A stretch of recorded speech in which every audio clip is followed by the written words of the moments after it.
The Canberra Raiders take on the Brisbane Broncos. The Broncos have had a very up and down week off the field. Arguably, their off-field matches their on-field in 2020. It's just not pleasant viewing. The Raiders, on the other hand, they've got a very strong forward pack again. Bateman seems to be coming back to his best. He's causing a lot of problems. Curtis Scott seems to have had his early season woes put behind him. He's coming into a good vein of form as well. I mean, the Raiders, they're looking very good. The Broncos, without Tavita Pangai Jr. this week, obviously on COVID stand down. There's still no news on his future yet, but we will keep you updated on our socials when that does come up. Corey Pakes comes to the bench. Ben Teo takes his spot. TPJ's starting spot there. Ricky comes in as well, and then you've got Offa Ngawe and Lodge on the bench. It's a strong forward pack from the Broncos, but as we've seen, forward packs do not win you games.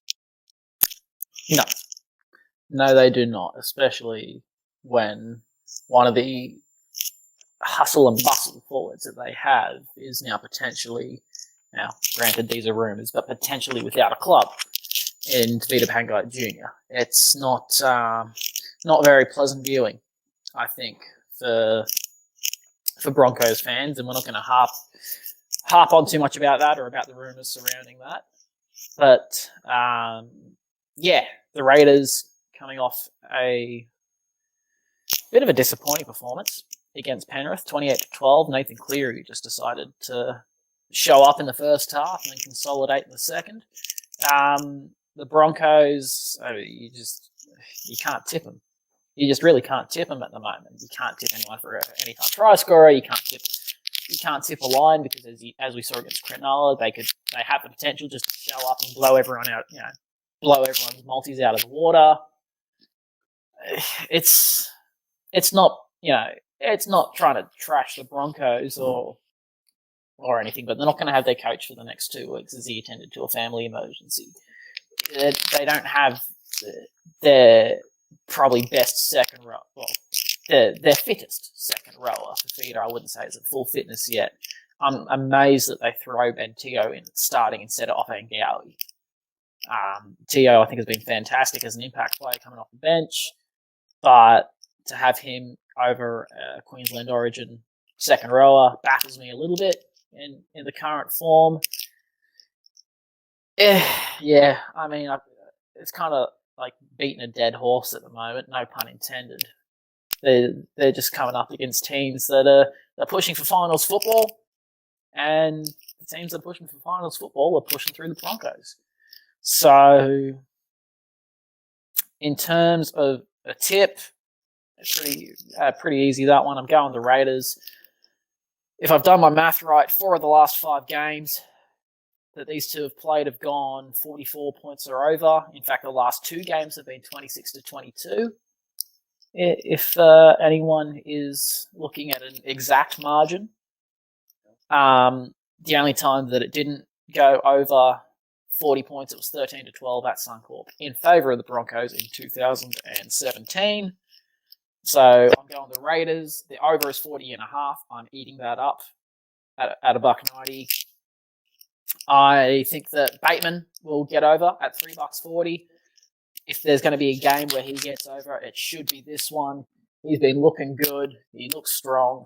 I think this is the game where he puts on just a little bit of footwork, potentially combining with Georgie Williams to send him through a gap from close range. George Williams at $4 isn't bad value, mind you, for the Raiders, but I'm just going to leave it at that for this one. Raiders over 40.5. John Bateman, anytime try scorer. You could make an argument as well for Katoni Staggs at $3.20. So Staggs was my line of thinking for an anytime, but I don't think I'm going to touch that. My thought process behind the Broncos is if the club do so desperately, if he has lost his locker room basically, and the club do so desperately want him out, what better time to turn up than the 2 weeks that he's away and bag 2 wins and then basically go, there's your argument for not having him as your head coach anymore. That is what worries me about this. So I do think the Raiders are going to win. I do take that over that you've said there.